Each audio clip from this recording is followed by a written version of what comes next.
Hello everyone, welcome back to my channel. Today we're going to practice some really useful English questions and answers.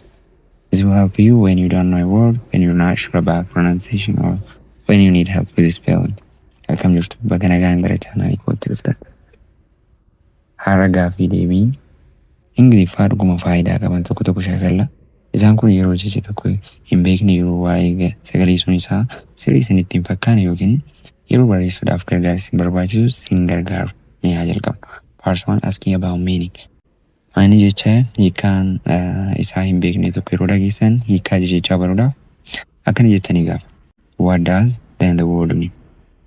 For example, what does fantastic mean? Fantastic jechuun maal jechuudha? So you can answer akkana jettanii deebisuu dandeessu. It's any word for me. Anaaf jecha haaraadha. Or it means really good.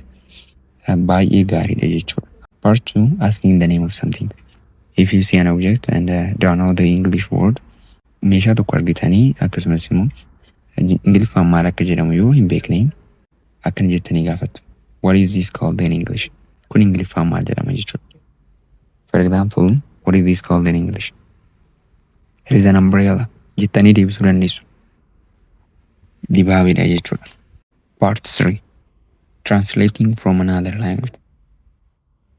If you know the word in your language but not in English, jecha tokko afaan Oromoodhaan beektanii garuu immoo Ingiliffaan yoo hin beekne akkana jettanii gaafatu. How do you say then the word in afaan Oromoo then in English, okay?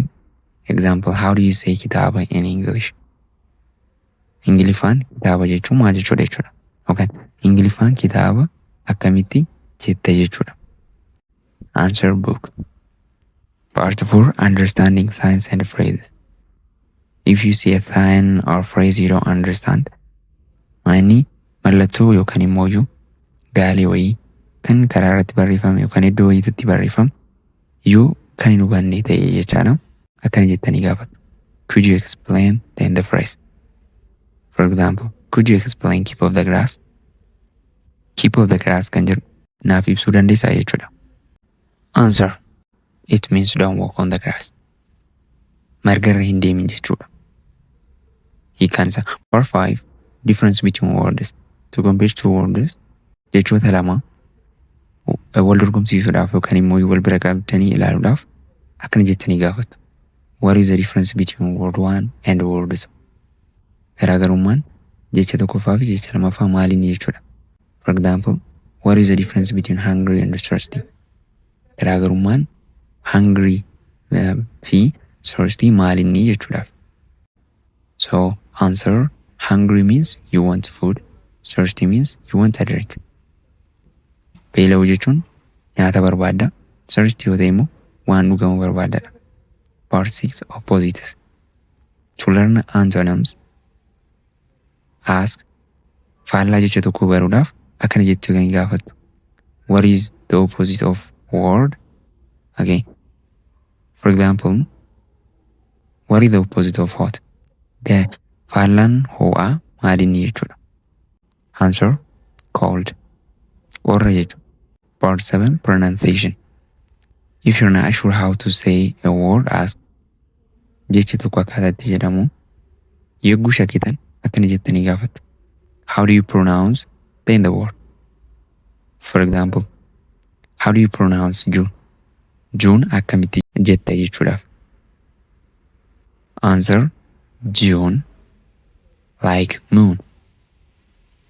June jennee akkaataa moon yeroo jennu akkaataa jennu sana jechaan moon keessatti akka jennu June jenna jechuudhaaf jechaadha.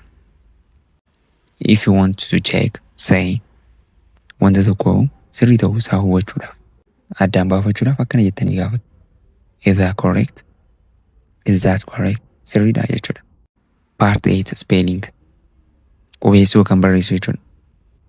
If you're unsure about spelling, akkaataa jechi tokkotti barraa'u yogguu shakkitan ta'ee yookaan immoo hin beekne ta'e akkana jettanii gaafatu.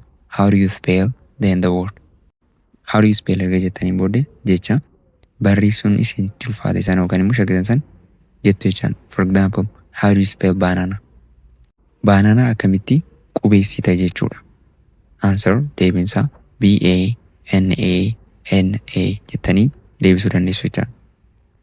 That's it for today's lesson. Now you know how to ask about meaning, spelling, pronunciation, and more in English. Barnoonni har'aa keenya kanuma fakkaata.